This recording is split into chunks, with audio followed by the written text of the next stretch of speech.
Hey y'all. Welcome to the Human Narratives. My name is Dorinda, and this podcast is, of course, going to focus on and emphasizes on the awareness of educational discussions, of course. And there are going to be moments where it's going to include a lot of laughters. Of course, as you can hear, it's New Year's day. So there's a lot of fireworks going on as well around. So you may hear some popping and all of those things. But it's going to emphasize a lot of the things that kind of focus on education, laughter, and a lot of experiences, so life experiences that as human we go through, some full of laughters and some full of a lot of sorrowful moments. And of course, we're able to combine those different things right together and create life, right? So today, I basically want to kind of do an introductory or introduction into kind of like what this podcast is going to focus on. For some of you who may not know who I am, for you to kind of put a kind of picture to the face.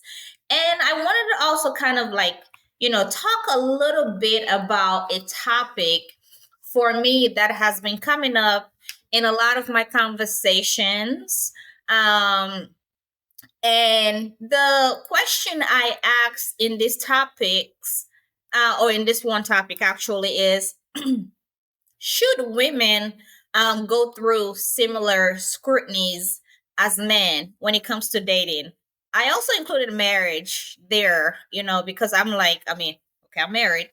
And I also don't think that, people should scrutinize each other during marriage, but I realized that at certain point in marriages, that starts to happen, right? So a lot of the perspective of women that I'm hearing. So I'm gonna be looking at some of the things that I've been hearing out there as one as a therapist and also my experiences as a woman and some of my girlfriends and conversations that I do have, not only from girlfriends but also friends, male perspective. I have male friends who share their perspective about what it is and it feels like to be dating out there in the world, and people are not happy at all. And sometimes I'm like, dang, is it that bad? And they're like, yes, it is horrible. There are a lot of people out there who are just extremely hurt and are in a lot of situations. There are a lot of pain, and therefore it create a lot of barriers to be able to trust someone and open that door to love and create that vulnerable space, right? So what are some of the perspective I'm hearing from women from what I've been hearing so far? I often hear women, including myself, so I'm including myself in this, being truthful, coming out honestly, right? Talking about their ideal man or guy or dude, however you describe your person, right? Um, and that kind of brings some form of satisfaction to their mental or their soul or both, right? Both can connect depending on how you tend to connect with your person. In these conversations, there are often things that a woman might be willing to compromise on, while there are others that she is not. For example, like having children, perhaps. And there are times when there might be open to compromising anything of her needs or desire, right? So it all depends on the situation that you may be involved in. Some people may not be compromising, like when it comes to substance use. I've seen dating, shows and situations where people are like, "Hey, this is my list of situations that I'm not going to compromise in." Both men and women, but mostly in the dating scene, mostly the list often comes from what I hear from women, right? But men have also lately have been producing lists because of the experiences that they've been having in the dating world. And of course, as they should. Why not? If you want a good man, why shouldn't the men also up their standards as well, right? So I also hear like single and married men, of course, may sometimes say, you know, or describe it as complaining. They may say, "Oh, I simply don't, feel like this type of list of the things that a woman presents is logical. These are just, nonsense and foolish and just another means of complaining and creating more additional barriers to be able to create like a harmonial or kind of connection. So but sometimes it may be a process of where a woman just wants to be able to vent, right? So I think sometimes too, women, as a man, um, not that I am a man, I'm not, I'm a woman, you know, but just, you may want, a woman may want to be able to experience that space to be able to vent and process their thoughts, right? So I think it's okay to be able to understand what that person is needing that space for. But if, of course, if you do feel like you are in a situation where you feel like a woman is scrutinizing you in a way where you understand that you are of value in that situation, but you are becoming like not valuable, then you have the right to speak up. It's important because I don't feel like, as a man or a woman, to be in any situation to feel like, this person is presenting their list to you of what the perfection of what things should be, but yet expect themselves not to be a part of that as well, right? So like I said, I also hear single and married men talk some way or other way in describing this type of situation as either complaining, but it can also be called as venting, right? That women are not trustworthy, or that they're liars, or they're inconsistent. In the dating world, I've heard this, right? That they will ghost you after a meal or meals. I've had, people who have certain terms, they're just around for you to pay bills and all those things. And I've heard women also complain of those same things because I've worked with women who are independent, or not even just work in scenario, but in other circumstances, who are independent, who are able to provide for themselves as well, who may also complain about those similar situations as well, right? And even women who are not independent, who are trying to survive, may put themselves in that situation when they're providing for a man or a partner that is not able to. So if you stick around long enough to keep paying bills or buying meals, then you are either getting something, or it doesn't have to be physical in nature, okay? But come on now.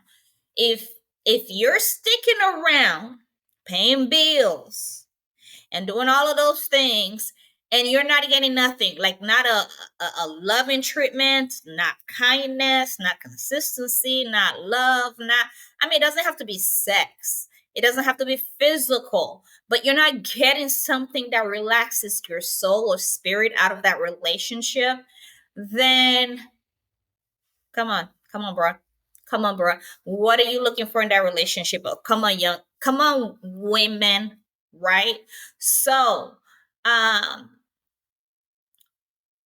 let's remember this. It's up to you how you present yourself in these relationships, whether platonic or just in a romantic sense. You have to be very clear about what your wants and needs are. And of course, it's not easy. It's not easy to be in that vulnerable space to say, hey, I want you. I want you in this way. I want you in that way. And these are my expectations of what the relationship is. Because a lot of times, people are kind of, worried about being vulnerable vulnerable because people are not always the safest spaces to open up in such a way, because there are people who will not protect that space when you open up. Men and women, right? There are people who, or even if they do protect it in that instance, they'll come back later on during an argument or maybe during a disagreement in a relationship where you guys are not speaking, and they use that against you. So there's a lot of trust issue in relationships. So that's why it's really important to find you your person that you can talk to about those type of things, so that you don't have to feel insecure about being vulnerable, because it is beautiful to be able to be vulnerable and express your heart and, those type of things. So going back to the question earlier, as I asked, should women be or go through same scrutinies as men? I believe so, because if women are expecting men to have certain present themselves in certain way, or have certain things, or meet certain needs, or be able to be available in certain way, or provide, why should the men also have such expectation, right? It's going to have to be both parties meeting together to make the relationship works, whether it's one person cooking, doing the dishes, and one person going out and getting the paper and making the money and bringing it in. And it doesn't have to be the man, make bringing the money in, or the woman doing the dishes, right? It can be a role reversal in those situations. So at the end of the day, you have to figure out what works for your home for it to work, right? And one of the thing is, if it doesn't work, understand that it doesn't work, being honest with yourself. So, yes, I do believe that women should go through similar scrutinies as men when it comes to dating, when it comes to marriage, and all of those things, because everybody deserves the best in relationships. And I do believe that at times, one of the mistakes that we do make in relationships is that when we first start the relationship, we start in this lovey-dovey space where we're in this honeymoon stage, right? Everything is great, and we start learning about each other. And as time goes on, we start learning the little negative, not so negative, like things that we don't like about the other person. And at times we overlook it, but at times goes on, we start voicing our perspective over it as well. But we don't change, or we don't ask that person to change until it's late, right? So it's really important. Or we assume that. Another thing is that we assume that the needs of each other still remain the same when we first met, but that may not be the same. So one of the things I always encourage people to do is every year when the year rounds, ask each other, how have your needs changed? How can I meet your needs this year? Because when I met you 20 years ago, you're not the same woman, the same man that I met 20 years ago. So tell me, how have your needs changed so I can support those needs? And if we're not having no discussion, that means that there's no connection there, right? If we're not having no discussions, that means a lot of times there's some void or something that's causing a distance that's preventing us from really connecting. So I encourage couples, I encourage people who are dating out there, ask questions. Don't be afraid to ask questions. Don't wait and say, "Oh, let me wait until something else happened." If it pop up, ask questions. I'm not saying become a detective and intimidating and all frightening. Be loving, of course. Use empathy, but of course, don't look at things and just ignore it. And also, when you're dating, please make sure that the things that you do need and want in marriage is respected going forward. Not compromising on those things, right? Because those are things that will come up later on.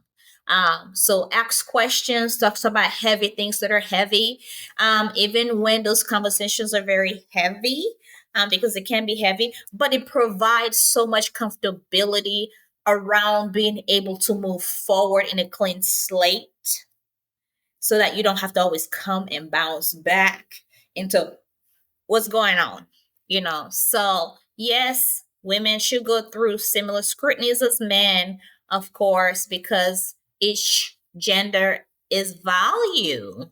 And we should see each other as that. We shouldn't expect a man to present themselves as one way, but yet we are lacking, right?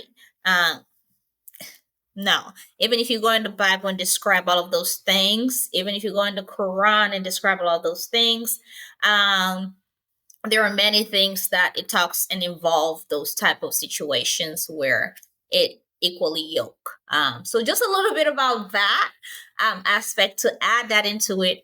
But overall, that's my take on that. Of course, you're welcome to comment and give me your insight about what you think. I would love to hear your perspective. And and you may say that I'm looking this at this situation as a one-sided thing, right? And tell me why you feel so, right? But if you're deserving the best, why do you think that the men shouldn't deserve the best? Or if you're going through this list and creating this list for men, why should men have lists as well? Because at the end of the day, I see men suffering in the dating field because of the traumatic experiences that we've been through and we have not healed from. And we're bringing all of these extra stuff into the dating world, and we're meeting people that are really nice, even ourselves. We that are going through the dating system, we're nice ourselves and we want to be loved, but we're not open to being loved, and we're not open to really allowing other people to love us because we're still dealing with old baggages. Like, Erica Badu said, bag lady, you gonna hurt your back? Because we still dragging all of these bags and carrying things, and we have not been able to let go, whether it's any gender, right? Not just women or men. So it's really important that we go through these evaluations, but understand that it's not a one-sided thing. That it should be expected on both ends because both party deserves the best. Again, it's your girl Dorinda, and again, it's a pleasure to introduce my podcast to you. And this is just the introductory topic of what I'm going to be focusing on. There's many things that I would like to focus on, and if you have any other ideas of things that you want me to talk about or y'all want to talk about, let me know, and we can kind of touch on those things. Agree again. Look at me, look so excited, right? Mumbling over my words, but it's been a pleasure, and always thank you. And don't forget to check out my recordings and the website, and share your comments and share your posting. Again, love, much love, always, Dorinda.